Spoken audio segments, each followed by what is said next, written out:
Assalamualaikum warahmatullahi wabarakatuh. Perkenalkan, saya Andi Musdalifa Febrianti dengan NIM 19921420056 dari Prodi Akuntansi S1 kelas B. Di sini, saya akan menjelaskan mengenai sejarah perkembangan standar audit di Indonesia. Sejarah pengauditan. Pengauditan telah mulai dilakukan sejak abad ke-15. Diketahui bahwa pada sekitar awal abad ke-15, jasa auditor telah mulai digunakan di Inggris. Kelahiran fungsi pengauditan dimulai oleh negara Inggris. Kemudian Inggris memperkenalkannya di benua Amerika pada abad pertengahan 15. Para auditor di Amerika Utara mengadopsi bentuk laporan dan prosedur audit persis seperti yang berlaku di Inggris. Perusahaan-perusahaan publik di Inggris pada waktu itu harus tunduk pada undang-undang yang disebut Companies Act. Menurut undang-undang tersebut, semua perusahaan publik harus diaudit. Ketika fungsi audit mulai diekspor ke Amerika Serikat, bentuk laporan model Inggris turut diadopsi pula, meskipun peraturan yang berlaku di Amerika Serikat tidak sama dengan yang berlaku di Inggris. Keharusan untuk diaudit datang dari badan yang mengatur pasar modal yang disebut Securities and Exchange Commission, serta dari pengakuan umum mengenai manfaat pendapat audit atas laporan keuangan.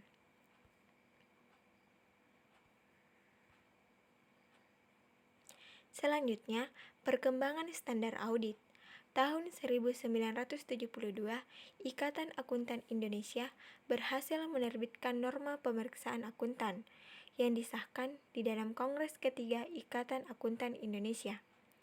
Pada tanggal 19 April 1986, norma pemeriksaan akuntan yang telah diteliti dan disempurnakan oleh tim pengesahan serta disahkan oleh pengurus pusat Ikatan Akuntan Indonesia sebagai norma pemeriksaan yang berlaku efektif selambat-lambatnya untuk penugasan pemeriksaan atas laporan keuangan yang diterima setelah tanggal 31 Desember 1986.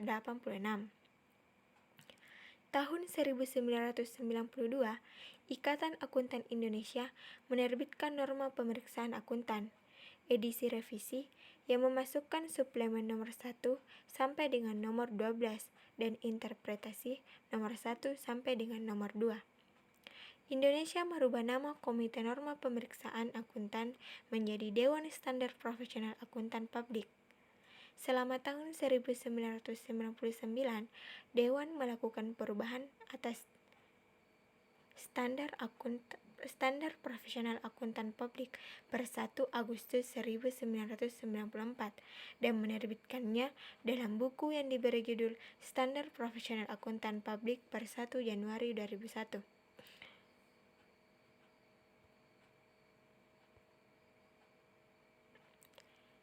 Penjelasan mengenai Standar Profesional Akuntan Publik per 1 Januari 2001 terdiri dari 5 standar, yaitu pernyataan standar auditing yang dilengkapi dengan interpretasi pernyataan standar auditing. Yang kedua, pernyataan standar atestasi yang dilengkapi dengan interpretasi pernyataan standar atestasi. Yang ketiga, pernyataan standar jasa akuntansi dan review yang dilengkapi dengan interpretasi pernyataan standar jasa akuntansi dan review. Yang keempat, pernyataan standar jasa konsultasi yang dilengkapi dengan interpretasi pernyataan standar jasa konsultasi. Dan yang kelima, pernyataan standar pengendalian mutu yang dilengkapi dengan interpretasi pernyataan standar pengendalian mutu.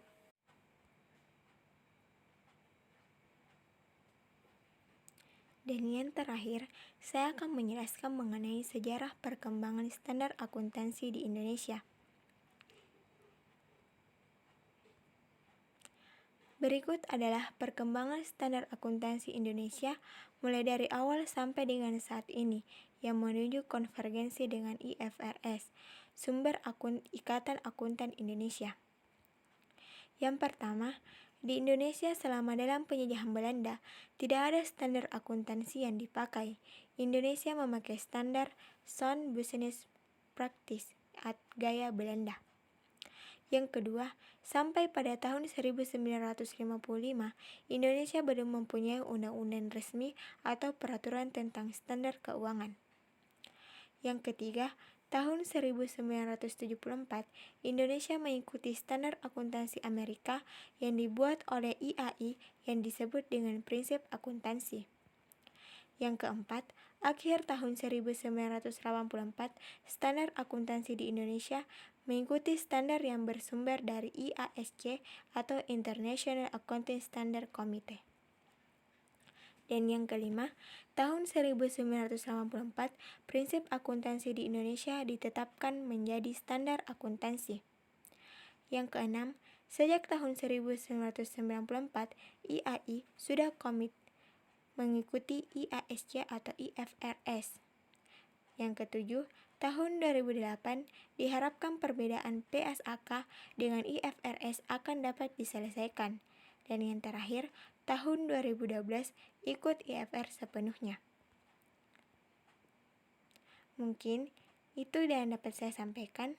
Assalamualaikum warahmatullahi wabarakatuh.